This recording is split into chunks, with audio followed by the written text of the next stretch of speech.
Baba Sadiq. Salam alaikum.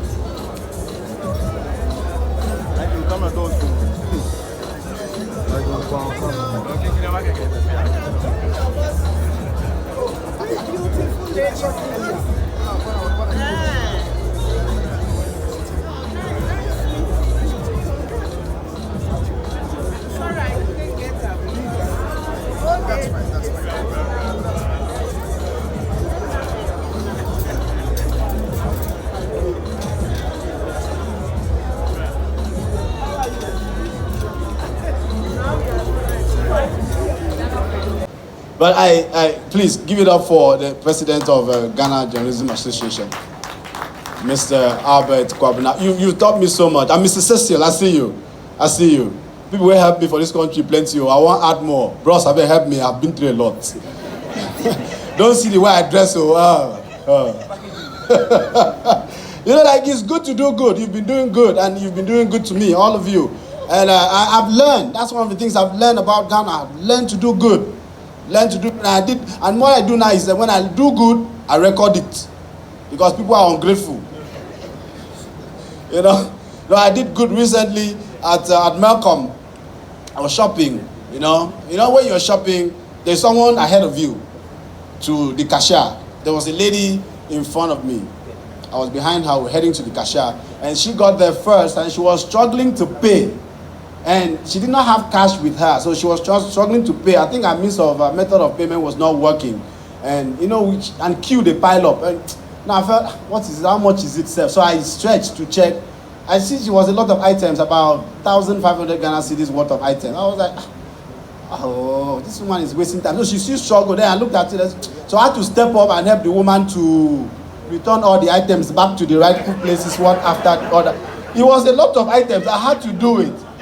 Thank you. My name is Logan. Good night. He serves in the House of Legislature, adding to the national discourse and ensuring that a lot in terms of depth are being added to the making of laws for our beloved nation, Ghana.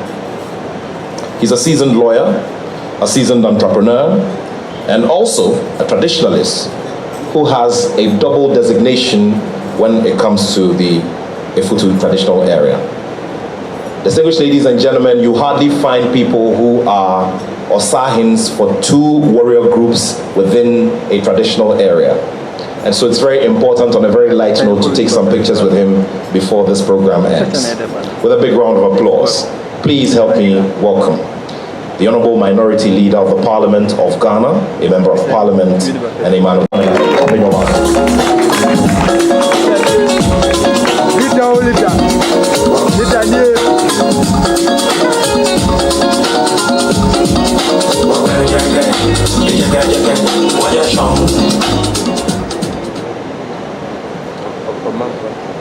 Good evening to you all. Honorable Minister of State in charge of Government Communications and MP for Abura Asebu Kwamankasi, President of GJA, Country Director of UNESCO, Excellencies, members of the Diplomatic Corps, Director General SNET, Director General Ghana Broadcasting Corporation, Chancellor of Wisconsin University, heads of media institutions here present, former executives of GJA and senior members of GJA, members of GJA, key partners of Ghana Journalists Association, distinguished media practitioners, honorees, esteemed guests, ladies and gentlemen. It is a pleasure to join you for this year's World Press Freedom Celebration and GJA Honors Night. Today, we join the international community in marking World Press Freedom Day, a moment of solemn reflection and resolute celebration. It is a day on which we affirm once more the foundational role of free, independent, and responsible media in sustaining democratic governance, social cohesion, and inclusive development.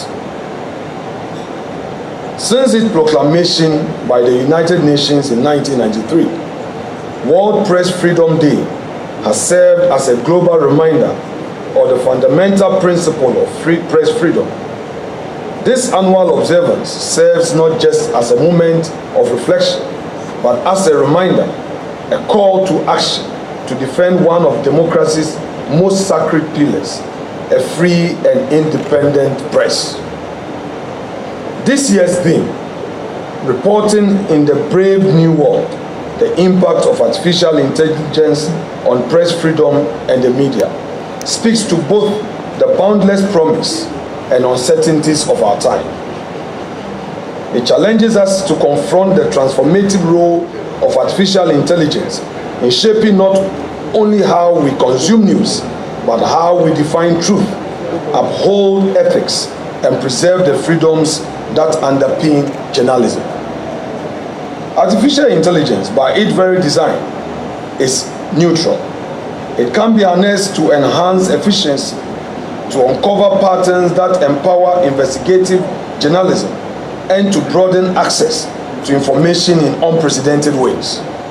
Already, AI is assisting newsrooms in real-time translation, personalized content delivery, and advanced data analysis. Yet, with such promise comes a peril. We have seen the rise of deepfakes, algorithmic bias, automatic disinformation campaigns, and the disturbing use of surveillance technologies. In the hands of repressive regimes or unscrupulous actors, AI can become a tool of censorship, misinformation, and intimidation. The brave new world we enter must not be one where machines are weaponized to silence truth. Ladies and gentlemen, we are called upon to provide leadership that is both visionary and vigilant. We must ask ourselves, how do we protect press freedom in an era where artificial intelligence is reshaping the media landscape? And how do we ensure that technology advances our values rather than eroding them? I firmly believe that the answer lies in balance, a deliberate and inclusive approach to innovation that upholds the principles of transparency, accountability, and human dignity. We must develop national and regional AI governance frameworks that protect press freedoms, safeguard personal liberties, and promote the ethical use of emerging technologies. We must invest in the capacity of media institutions to adapt to change without compromising on journalistic integrity. This includes equipping journalists with the tools and knowledge to understand AI systems, critically interrogate algorithmic content, and counter synthetic media with verified facts.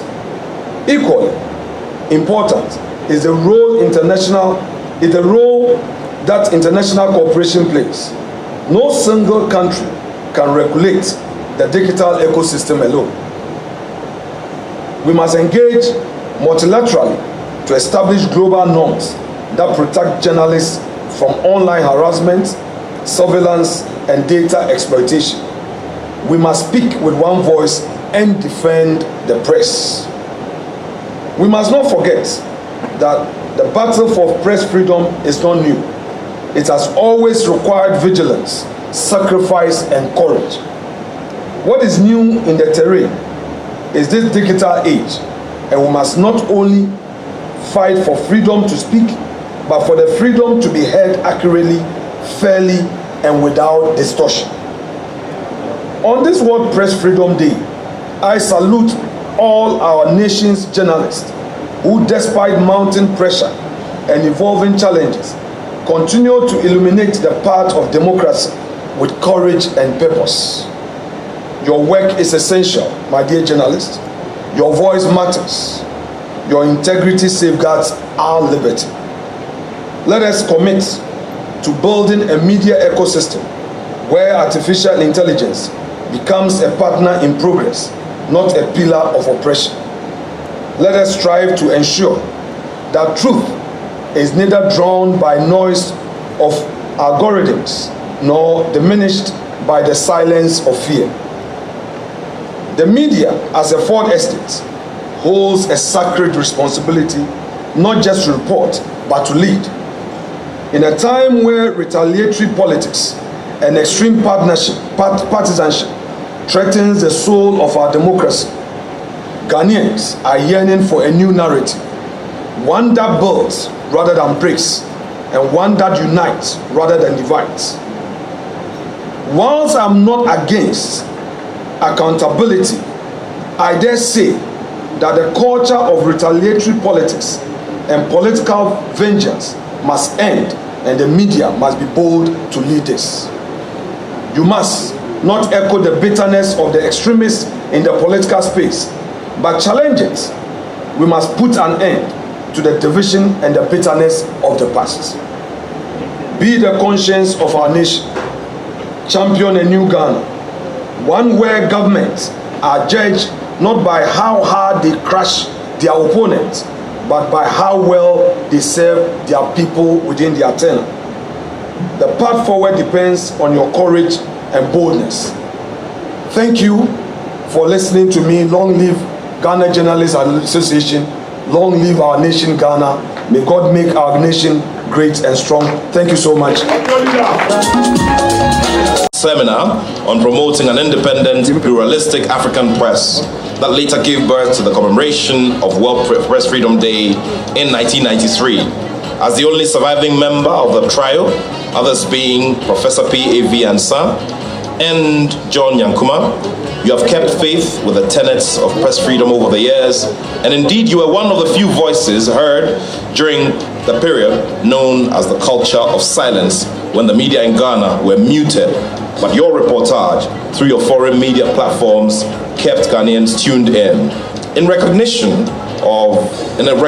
and appreciation of your pioneering role in the advancement of press freedom and independent journalism in Ghana, the GJA honors you. Madam Adwoa Yeboah Afare. Ladies and gentlemen, a big round of applause.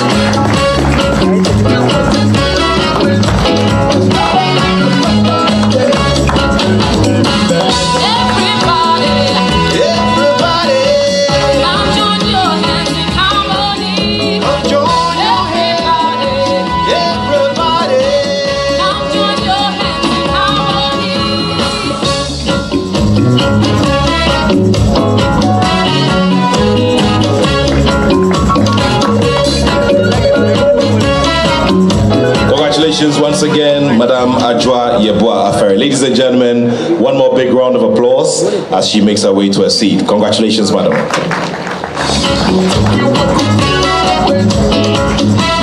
Ladies and gentlemen, the citation reads, fearless and unapologetically vocal, you have stood firm for press freedom, justice, and democratic accountability in Ghana over several decades.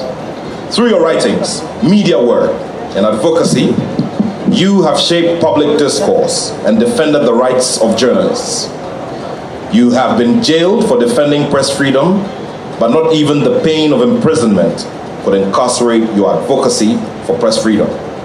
In recognition and appreciation of your outstanding role as a strong voice for press freedom and social justice, the GJA honors you. Mr. Kwesi Pratt, Jr.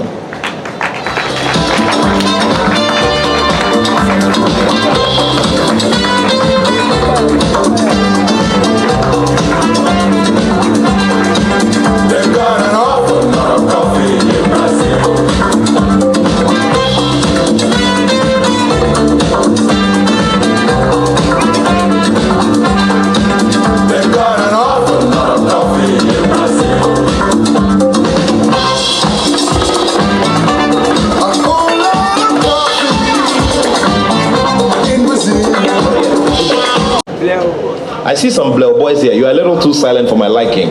Let's start the applause, please. Let's do it for him. For more than 5 decades, including the turbulent period that saw you confined by a military regime, you have remained a steadfast voice for the rights of Ghanaian journalists. Your commitment to the craft and press freedom is unparalleled. In recognition and appreciation of your unwavering dedication and 51 years of contribution to journalism and press freedom, the GJA honors you, Mr. Ben Efson.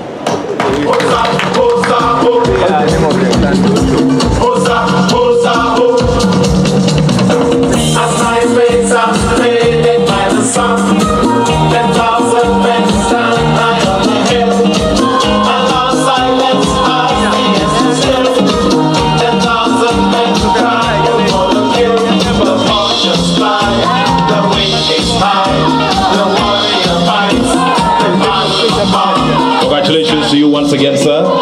We're grateful to you. Ladies and gentlemen, one more big round of applause. In recognition and appreciation of your significant contributions as an outstanding voice for press freedom, the GJA honors you, Madam Elizabeth Ohene, with this citation on this day of May 2, 2025, in this massive commemoration of World Press Freedom Day. A big round of applause.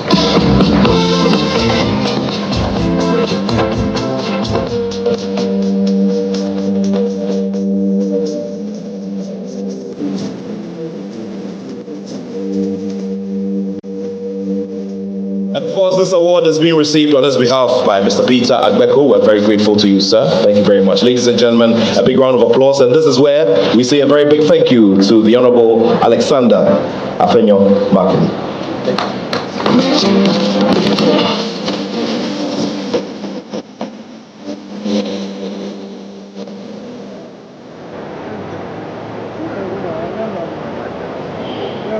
Ladies and gentlemen, would go ahead with the media developers category. To help us with the presentation of the first set of awards, I'd like to welcome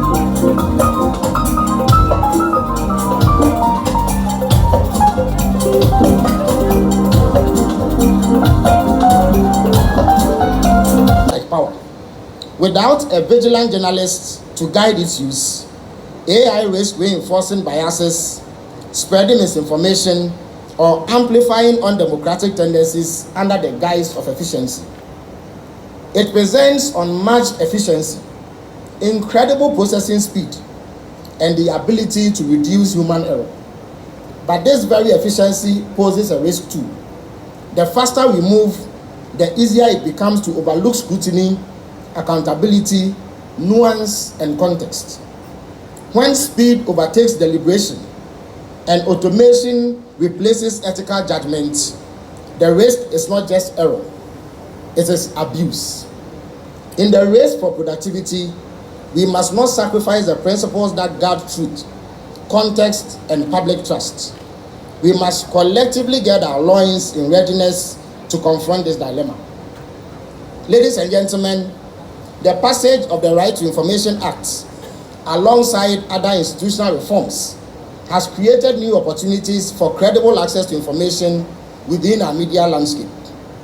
These developments have amplified diverse voices and perspectives, thereby deepening democratic participation and enhancing civic engagement.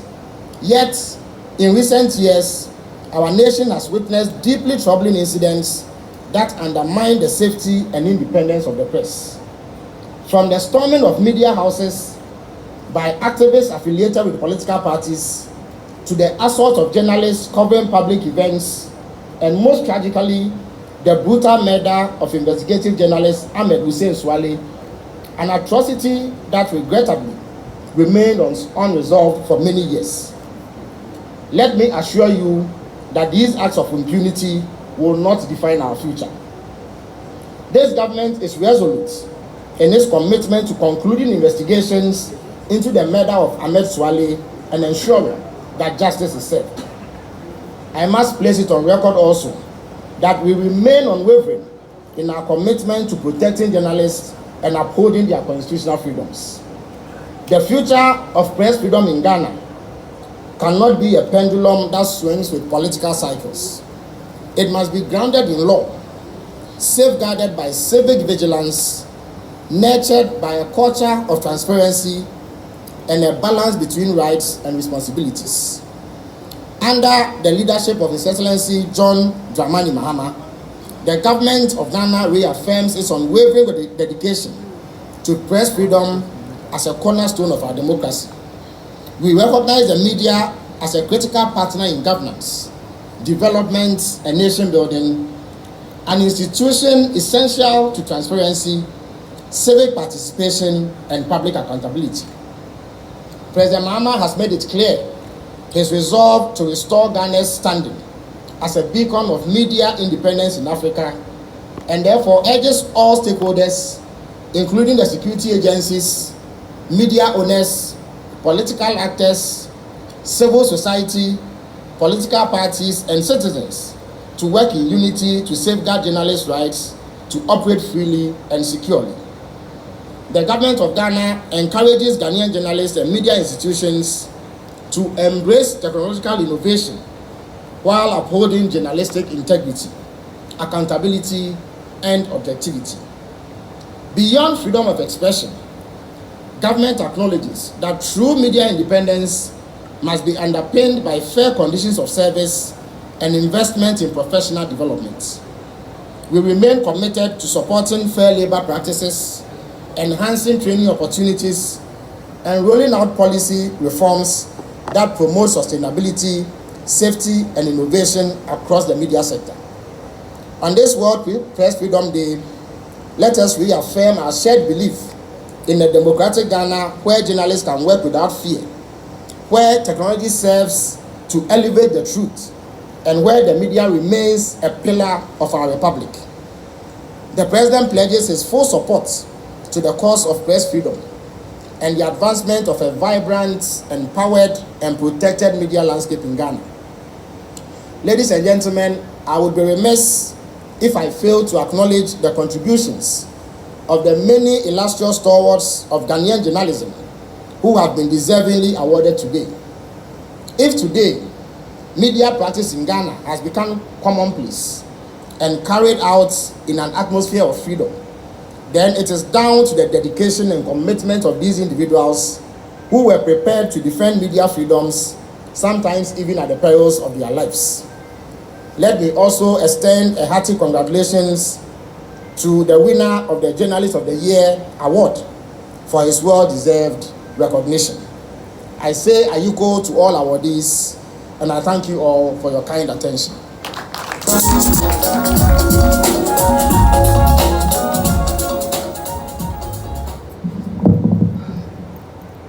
We're grateful to the Honorable Felix Kwakye Ofosu, Member of Parliament and Minister in charge of government and media development. The reality is that we cannot accommodate all of them tonight, and it is our intention to make this initiative a permanent feature on the GJA calendar. So hopefully others will be duly honored come next year. Ladies and gentlemen, it is, however, instructive to note that the AI revolution is a conversation that we need to have, as it will continue to impact our work on a daily basis. Honorable Minister, Lord Minority Leader, ladies and gentlemen, not long ago, Reporters Without Borders released the 2025 World Press Freedom Index. The freedoms we enjoy today were hard-won and must be jealously guarded in the promotion of press freedom. In that regard, we intend to name the Best Radio News Reporter category of the Ghana Journalists Association Awards after Dr. Charles Reku Groby for his pioneering role in the promotion of press freedom, particularly the establishment, thank you, for his pioneering role in the promotion of press freedom, particularly the establishment of private radio. We are aware that many other individuals were behind the establishment of Radio I, but we believe the man, popularly called Tarzan, has been the face of Radio I. In naming this award after Dr. Reku Groby, we only seek to immortalize him. We believe it is important to find some other means of honoring achievers of our time before they die. Honorable Minister, Honorable Minority Leader, distinguished guests, now we find ourselves at the dawn of a new technological revolution. The era of artificial intelligence, AI, is no longer a futuristic concept. It is rapidly permeating various aspects of our lives, and the media industry is no exception. This transformative technology presents a double-edged sword for journalism. On one hand, AI offers tremendous potential to enhance the efficiency and effectiveness of news gathering, processing, and dissemination.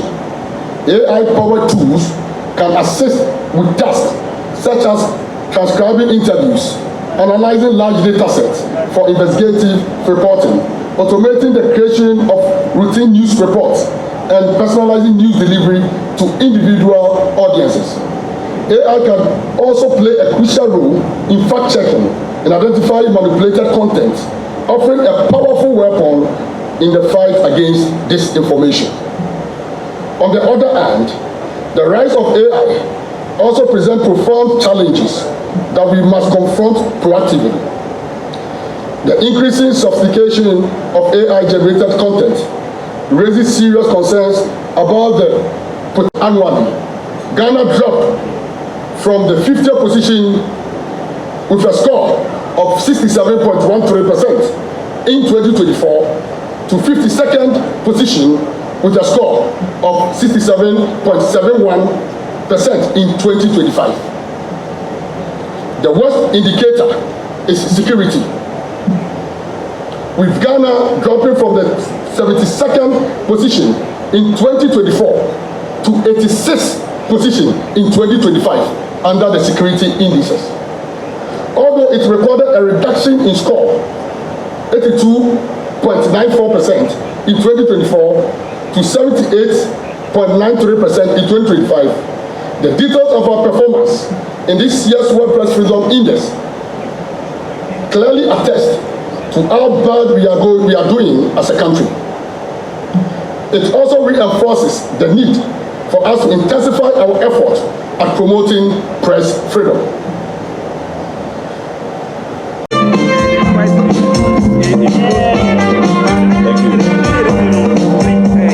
And the citation reads, as a reporter, editor, and advocate, you broke new grounds both locally and internationally.